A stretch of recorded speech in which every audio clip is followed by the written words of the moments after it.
Magagawa po tayong lauoy. Ito po, isang tilapia lang to kasi yung lasa lang ba. Tipid-tipid, mahal kasi ito dito. At saka, bihira akong makakita. Kaya isa lang. Hatiin ko na lang. Medyo malaki naman. Hatiin ko na lang. Yung parang sahog lang po ba. Ayan. Ipiprito ko muna siya. Ayan, hinati ko sa dalawa. Paghati lang kami ng kasama ko. Okay na yan. Kasi isasahog ko nga lang naman.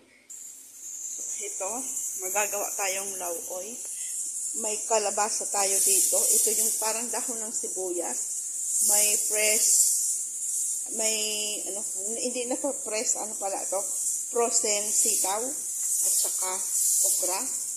Ito yung parang talbos kamote yung kahapon na nabili ko, at saka saluyot. Nangailangan tayo ng bawang. May sili, dadagdagan natin ng isang sili kasi yung kasama ko pakisili. Ito, sibuyas, kamatis, luya. Ayan yung isda natin. I-fried muna natin yan bago po natin para medyo siya, para hindi ho siya malansa. Yan. Fried muna natin siya. Hapos lang. Medyo natin.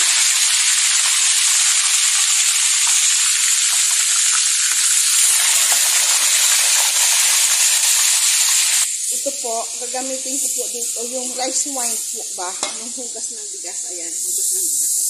Dito natin yung siya ilalagay. So, ilalagay na natin yung sa, stove. Kaso, kailangan ko isa-isa lang.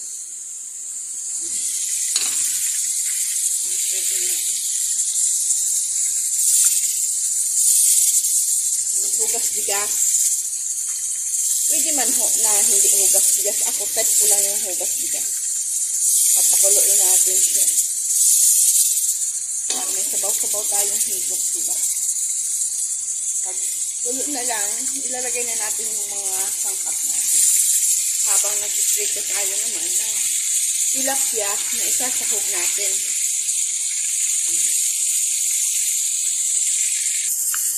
Lagyan natin ang sili. Balik rin natin siya.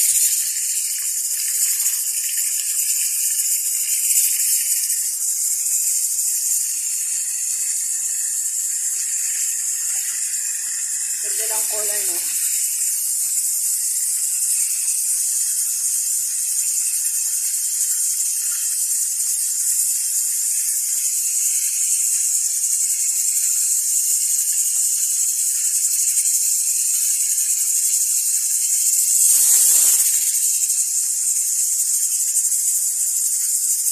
Wala po tayong pang-content, kaya nagagawa na lang tayo ng paraan para hindi tayo kahit pa paano mayroon tayong upload. So, lahat na lang pagluto. At hindi po ako basta nag-i-edit, kaya pasensya na kayo kasi wala ng time. So, kung ano po ang nakakayanan ko, yun lang. At pakisupport naman po ng YouTube channel ko. Maingay lang po itong natin, yung karning pinapakuluan ko, pressure cooker po. Pasensyahan nyo.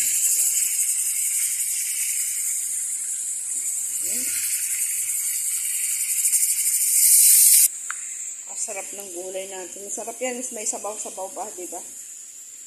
May okra. Sabaw lang po. Sapat na.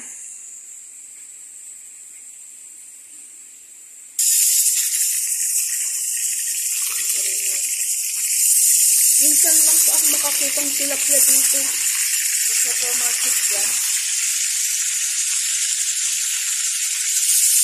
At kahapon, may nakita ko isa lang maliit.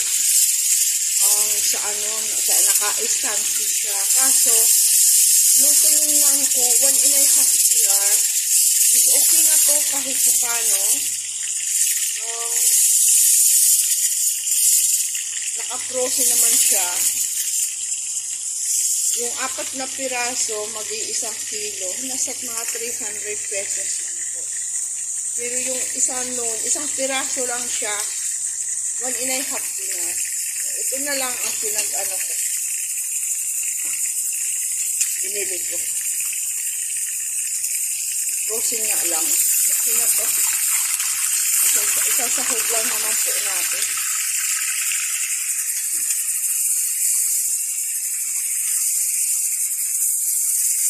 kumukulo yung ano natin.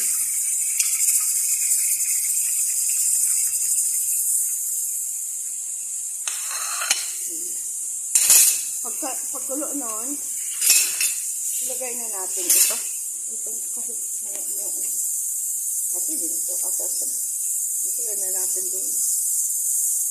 Ay, dito na lang para kasabay na doon sa ano.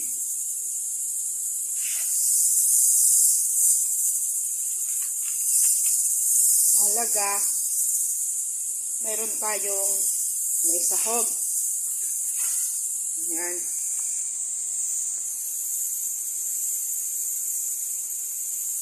Namimiss ko kasi yung tilapia ba.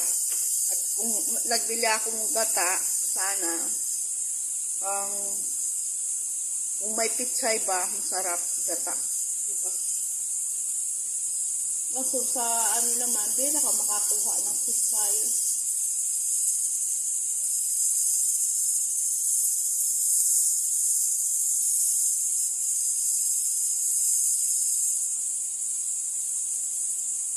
Lapit lang kumulo yun, ano natin, tubig. Dito pagkalagayan nito, mga 10 minutes, okay na yan. Kasi talbos lang yan eh.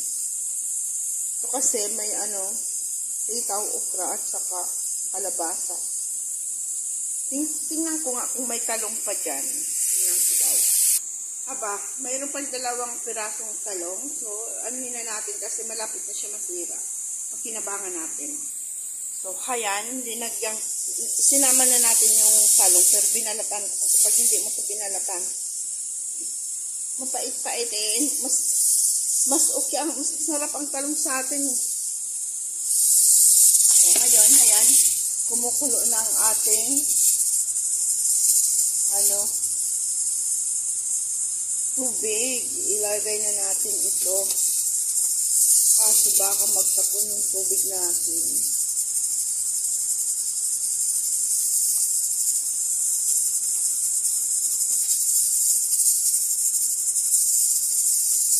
Nilagay ko po kasi sa flat na kaldero para po makita niyo. Para mas maganda magluto dyan.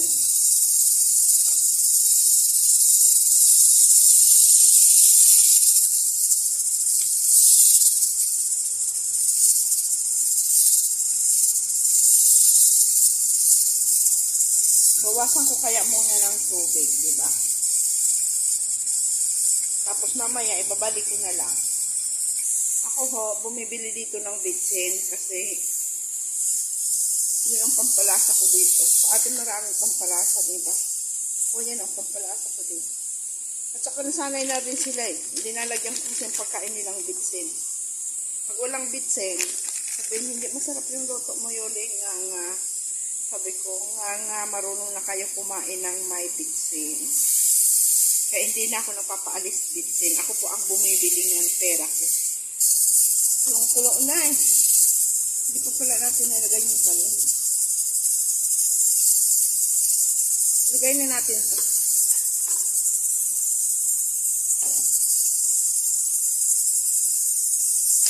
Hindi ba? Kasi pag hindi natin binawasan ng gulay ay tubig, sure ball po yun. Tatapon po yun. Babaw natin ang sili natin para hindi madurog.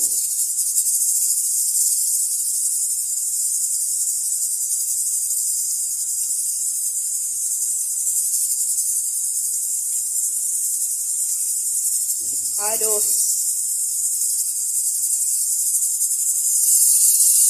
Ayan, lalagyan na natin ang asin, bitsin.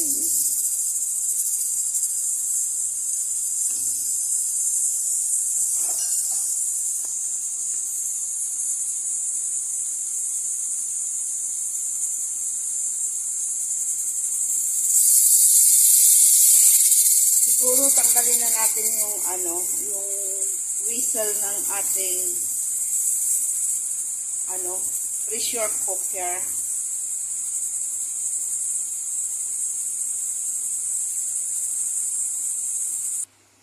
Tinakpan ko po.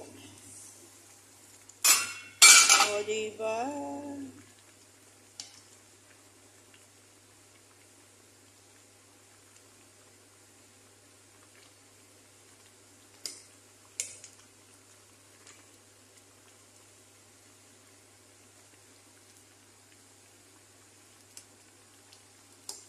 tinatawag lauoy.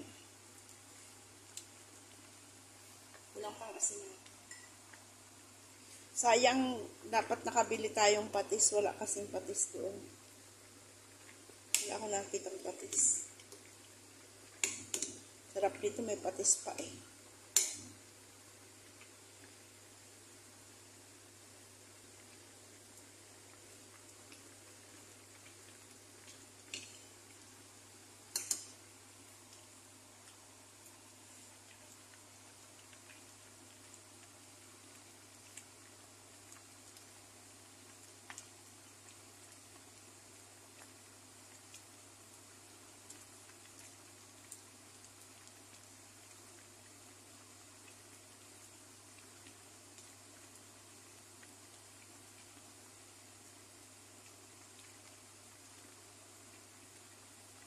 Mamaya, ano na lang natin ng lemon.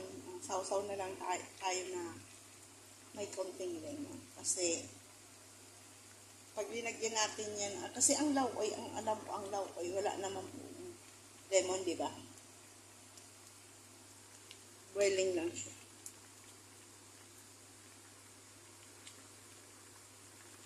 Pag gusto natin may konting asim-asim, pagkain natin, anuhan na lang natin.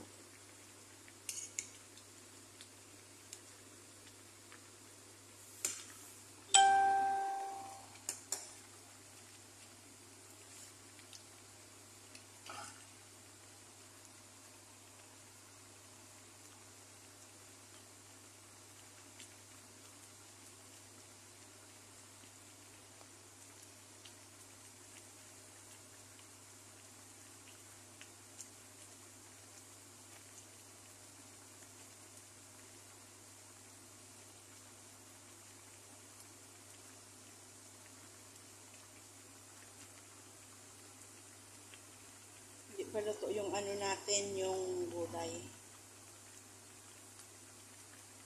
Kahit naman po yan na malata, kaya po, bantayan natin para hindi siya malata.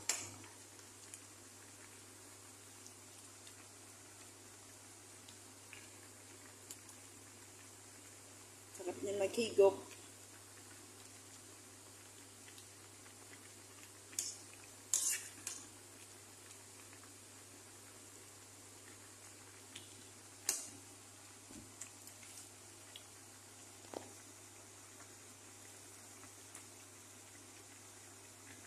Mamaya po ang sabaw niyan magpipinkis na kasi yung gulay natin na red, yun makakapagpapinkis ng sabaw natin. Makakapagpakatingkad ng kulay ang sabaw.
Kalabasa natin hindi pa luto. Kailangan maluto-luto yung kalabasa natin.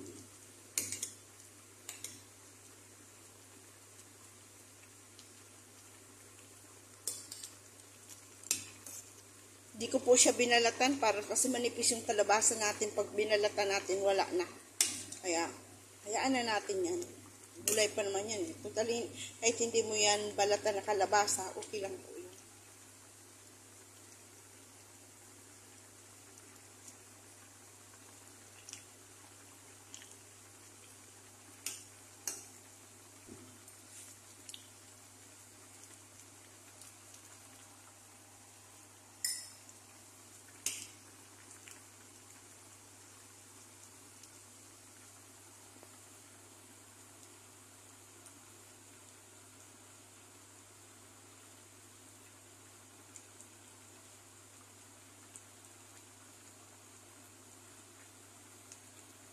Mamaya ilalagay na natin yung isda para yung lasa manuot na.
Lagay na natin yung ano natin, isda.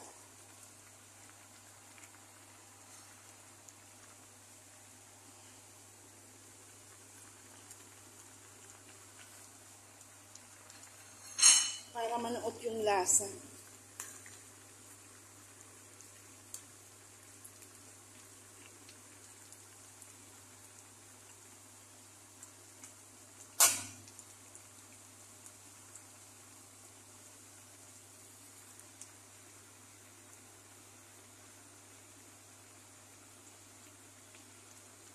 Mga 5 minutes, ilagay na rin natin yung mga dahon-dahon natin na gulay. Maka ano lang muna yung lasa nito. Manuot muna.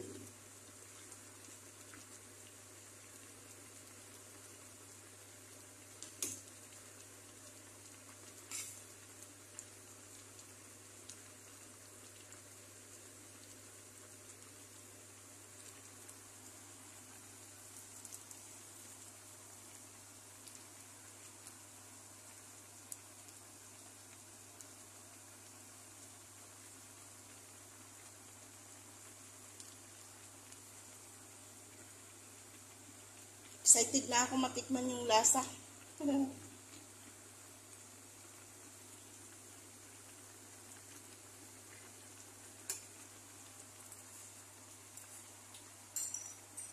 Sarap na ho ang lasa niya.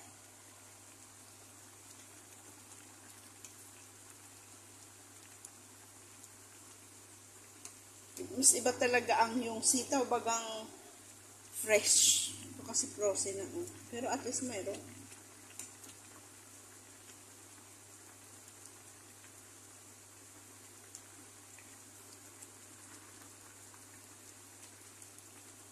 Tsaka yung okra natin.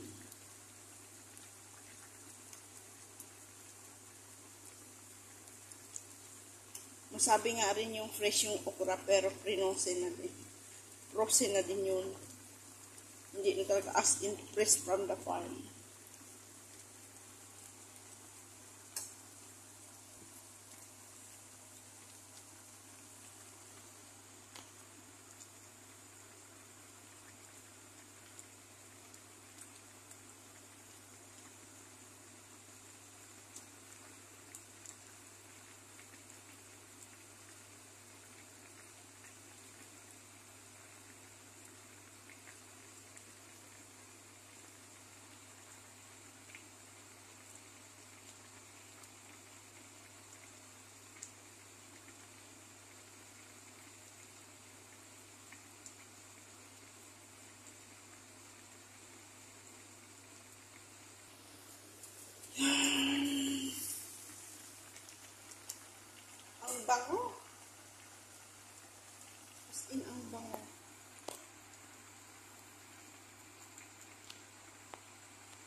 Para hindi rin madurog yung isda natin, tatanggalin muna natin. Tapos ibabaw natin. Pag linagay ko yung gulay.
Inalis ko muna yung isda para hindi madurog. Tapos pag inano ko na yung gulay, itong gulay na to, i-ano natin, ibabalik natin. Para hindi durog ang isda natin. Hindi tayo matinig.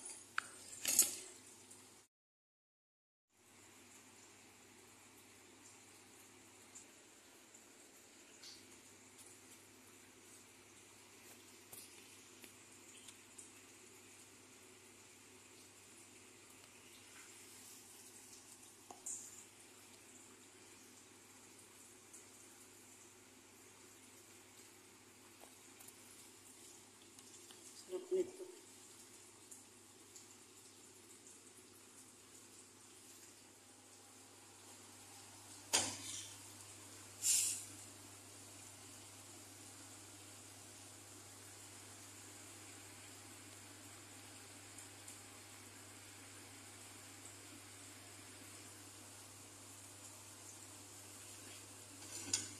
Lagay na natin ito.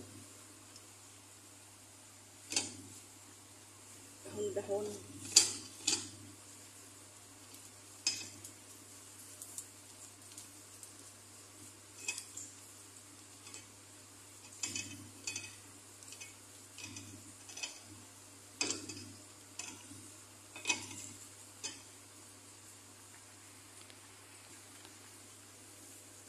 Naputol yung video natin kaya mag-edit tayo.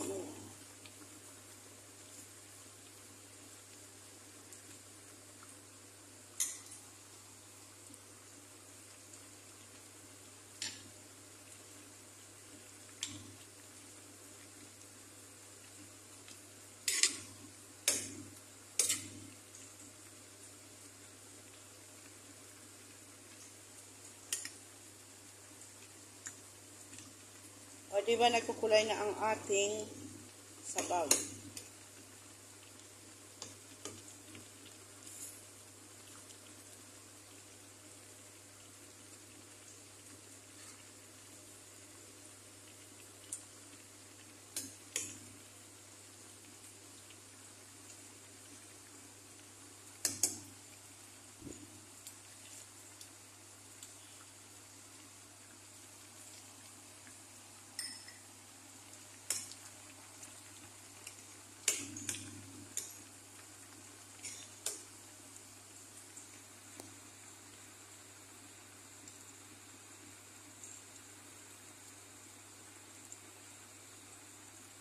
Babalik din natin to para hindi ho madurog. Kaya, yun ang purpose ko na tinanggal muna siya.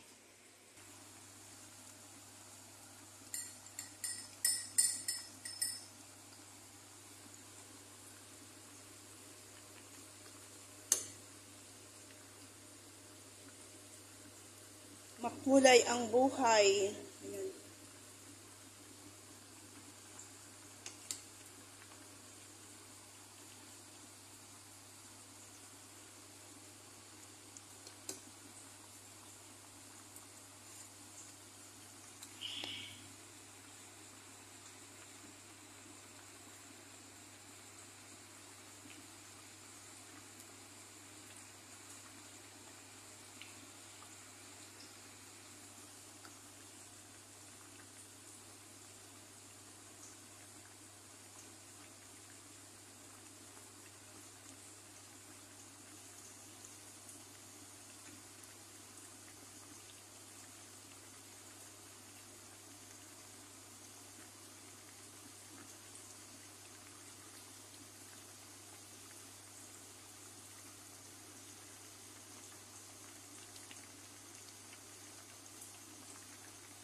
Ibabalik na natin yung isda.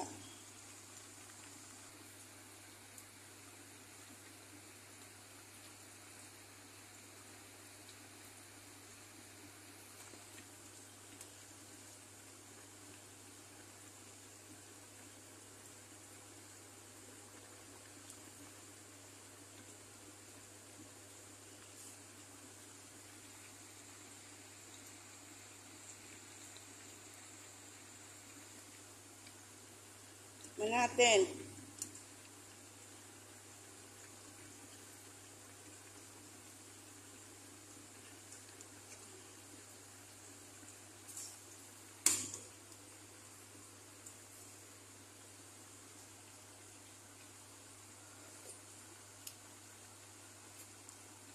Ang sarap po. Sarap ng sabaw.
Okay na ito.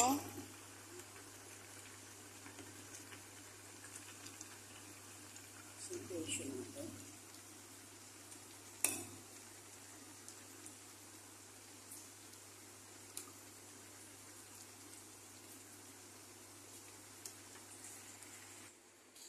Ayan.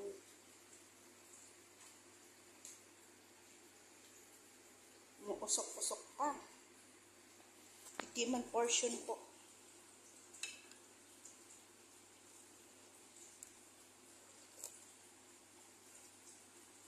Ang sarap po.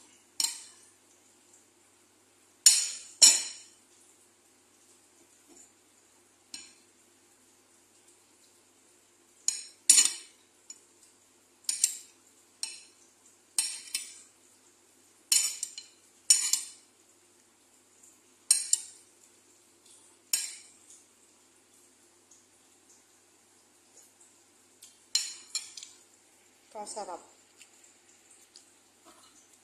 Nakahigop tayong sabaw.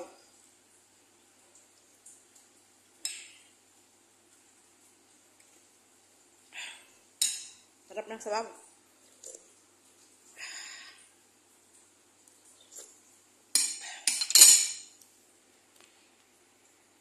Maraming salamat po sa walang sawang suporta. God bless you all. At ingat po tayo palagi. Ito po ang tinatawag na love oil.